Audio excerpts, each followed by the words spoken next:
டேய் கோளாறு, நாங்கள் வந்து சிக்கன் சமைக்கும்போது சிக்கன் வாங்கும்போதெல்லாம் அம்மா வந்து கோளாறுக்கு ஃப்ரிட்ஜில் எடுத்து வை, டக்குன்னு அவன் இல்லைம்மா, அப்புறம் தான் ரியலைஸ் ஆகுது அவன் இல்லைன்றதே. அவ்வளோ கமெண்ட்ஸில் நீங்களும் அவனை அவ்வளோ மிஸ் பண்ணுறீங்க, அவனுக்கு அவ்வளோ லவ் கொடுத்துருந்தீங்க.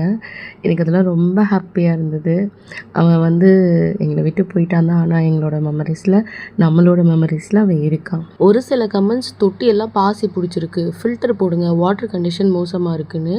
அவன் வந்து நேச்சுரலாக வளர்ந்தால் எப்படி இருப்பானோ அந்த மாதிரி ஒரு என்வான்மெண்ட்டு தான் நான் அவனுக்கு செட் பண்ணி கொடுத்துருந்தேன். என்ன சின்ன தொட்டியில் வளர்த்துட்டேன், அது ஒன்று தான் என்னோட பெரிய தப்பு. இன்னும் சில பேர் ஏர் பம்ப் போட சொல்லியிருந்தீங்க. அவன் வந்து வாட்டர்லேருந்து கில்ஸ் வச்சு ப்ரீத் எடுத்தாலும் அது அவனுக்கு போதுமானதாக இருக்காது. ஸோ அவன் வந்து ஒரு ஏர் ப்ரீத்தர், அவன் மேலே வந்து ப்ரீத் பண்ணுறது மட்டும்தான் அவனுக்கு பத்தும்.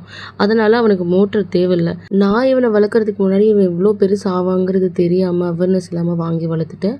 நீங்கள் யோசிச்சு வாங்க.